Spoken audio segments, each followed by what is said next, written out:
ஈசனின் தலைமை ஸ்தானம் கையிலேயே. சிவன் சம்பந்தமான எல்லா புராணங்களும் கையிலிருந்து தான் தொடங்குகின்றன. எல்லா புராணங்களைப் போல சதுரகிரி புராணமும் கையிலிருந்து தான் தொடங்குகிறது. எல்லா புராணங்களைப் போல சதுரகிரி புராணமும் கையிலிருந்து தான் தொடங்குகிறது.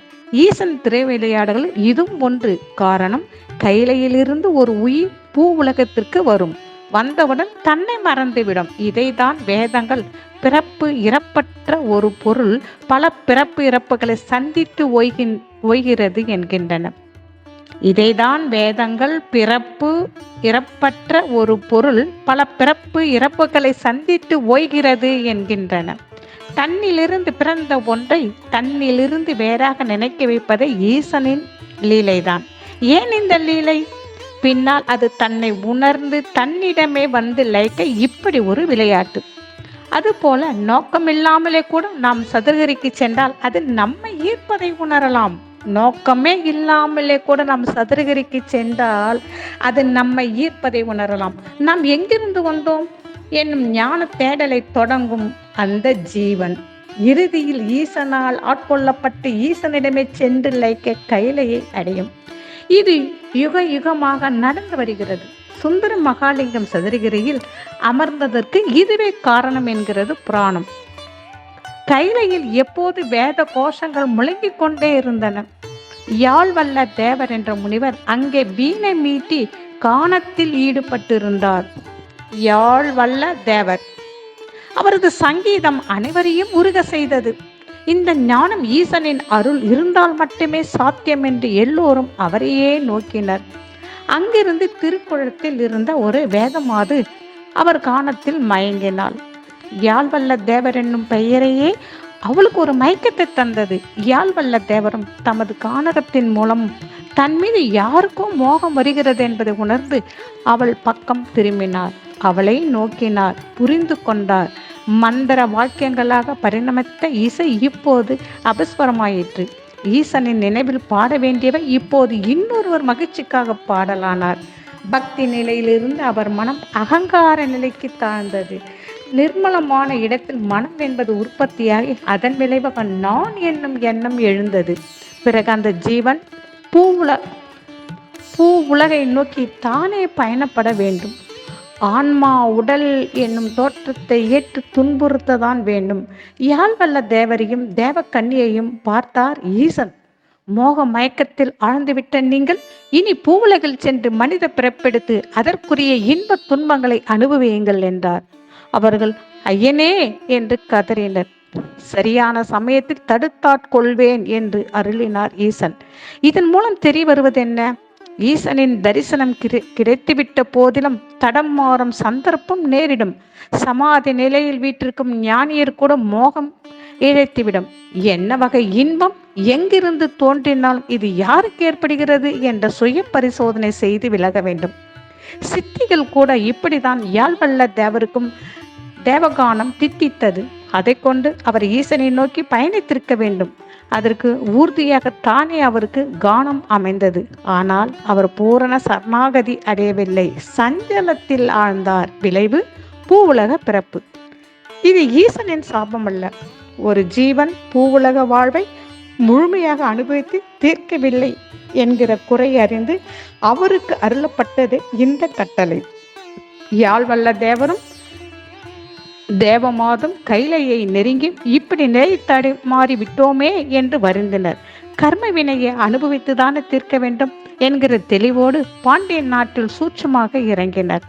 சதுரகிரிக்கு அருகில் கோட்டையூ என்னும் சிற்றூரில் குழந்தைகளாக அவதரிக்கும் காலத்தை எதிர்நோக்கி காத்திருந்தனர்.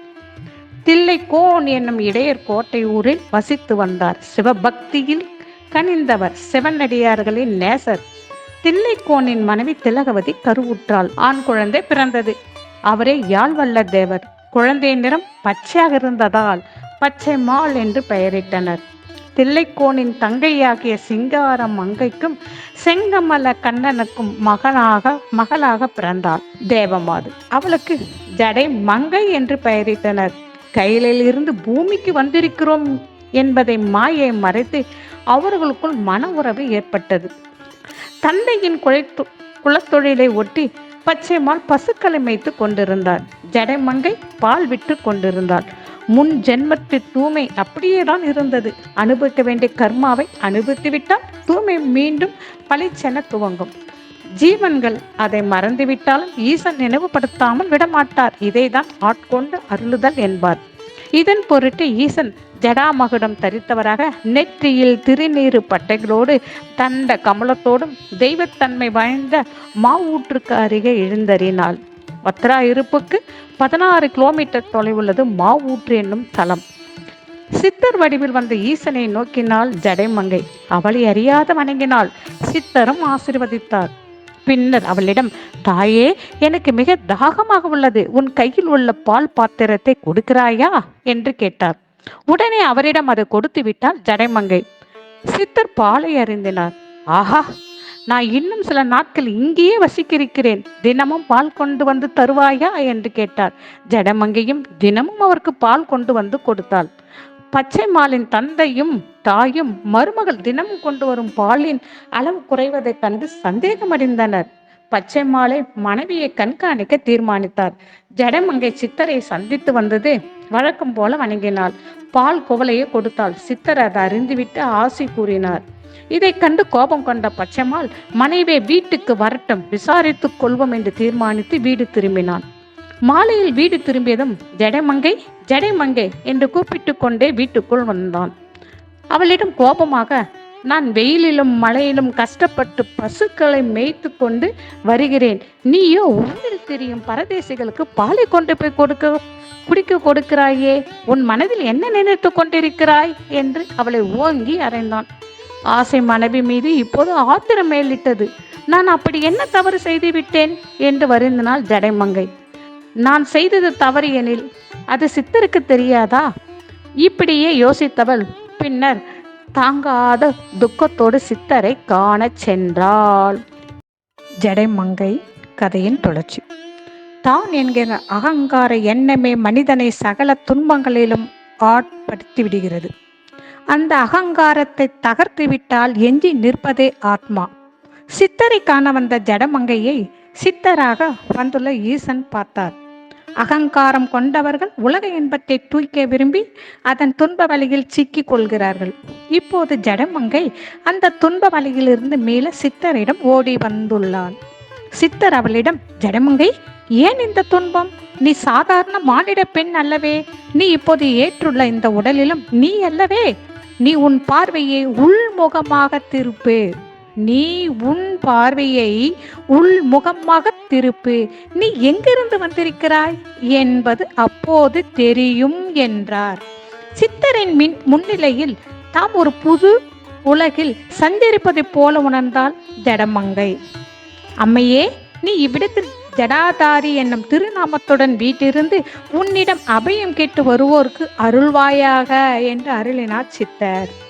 அம்மையே, இவ்விடத்தில் ஜடாதாரி என்ன திருநாமத்துடன் வீட்டிலிருந்து உன்னிடம் அபயம் கேட்டு வருவோருக்கு அருள்வாயாக. ஜடைமங்கையை எங்கு தேடியும் கிடைக்காத அவளது அண்ணன்கள் 7 பேரும் நேராக சித்தர் இருக்குமிடம் வந்து தரிசித்தனர். சித்தரும் ஜடமங்கை என்பவள் எப்பேற்பட்டவள் என்று விவரித்தார். பச்சைமாலின் பூர்வ ஜென்மத்தை அவர்களுக்கு விளக்கினார். இதுவரை எந்த ஜடமங்கைக்கு நீங்கள் காவலாக இருந்தீர்களோ அதே போன்று ஜடாதாரியாக உள்ள அந்த மகா சக்திக்கும் நீங்களே காவலாக இருங்கள் என்று கூறினார். அவர்கள் 7 பேரையும் ஐயனாராக மாற்றினார். முற்பிறவியில் விட்ட குறை தொட்ட குறியாக இருந்த அவர்களது வினைகள் அருந்தன.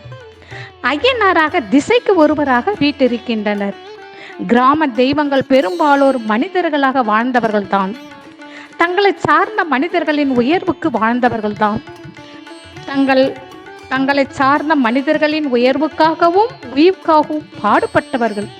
அவர்கள் மகா சக்தியினால் ஆட்கொள்ளப்பட்ட நிலையில் அருள் சக்தி கொண்டவர்களாக அமர்ந்து விடுகின்றனர். இறந்த நம் முன்னோர்கள் நம்மை காப்பதாக நம்பிக்கை. அதுபோல் ஒரு சமூகத்தின் முன்னோராக இருந்த ஐயனார்கள் வழிபடுகின்றனர். நடந்த விஷயம் பச்சைமால் காதுக்கு எட்டியது. ஜடமங்கை ஜடாதாரியாக மாறியதை கேள்விப்பட்டதும் அமைதியானான். ஈசனின் தரிசனம் தன் மனைவிக்கு கிடைத்ததே பாக்கியம் என்று கருதினான். தனக்கு அந்த பேரு கிட்டவில்லையே என்று வருந்தினான். தாம் உய்வர என்ன வழி என்று யோசித்தான். சதுரகிரியே அவன் மனதில் மீண்டும் மீண்டும் தோன்றியது.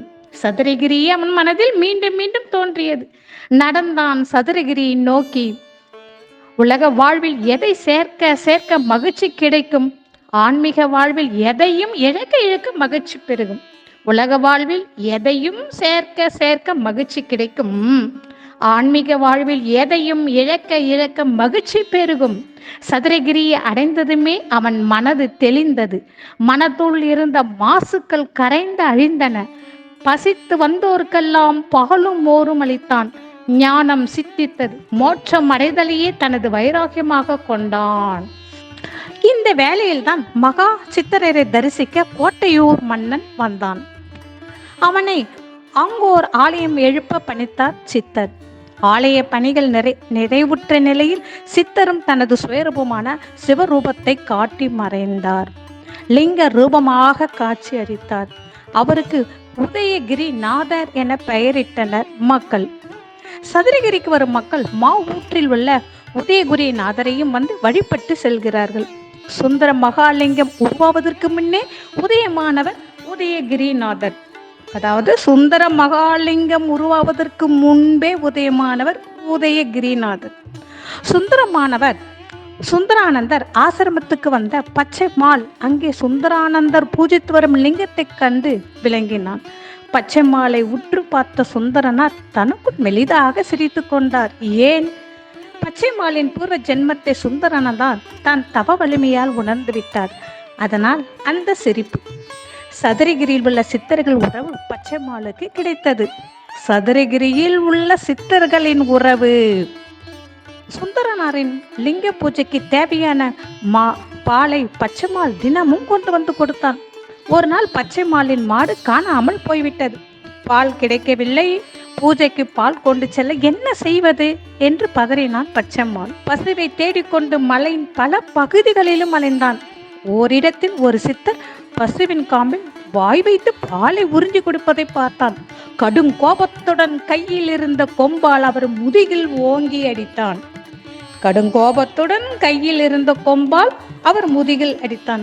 அப்போது அங்கே வந்த சட்டை முனியும் சுந்தரனாரும் பதறினர். அடே என்று கூறி அவனை தடுத்தனர். பெருஞ்சித்தர் சிவமாக ரூபம் காட்டி சிரித்து மறைத்தார். அந்த கணமே பச்சைமாலின் அலங்கரித்த மனம் சற்றென்று மூலத்திற்குள் ஒடுங்க ஆரம்பித்தது. அவன் உள்ளும் புறமும் சிவமே நிறைந்தது. கண்களில் நீர் பெருகி வழிந்தது. மீண்டும் தான் யாழ் வல்ல தேவனாக இருப்பதை உணர்ந்தான். ஈசனின் பேரொளியோடு கலந்து பச்சை மாலும் சிவத்தில்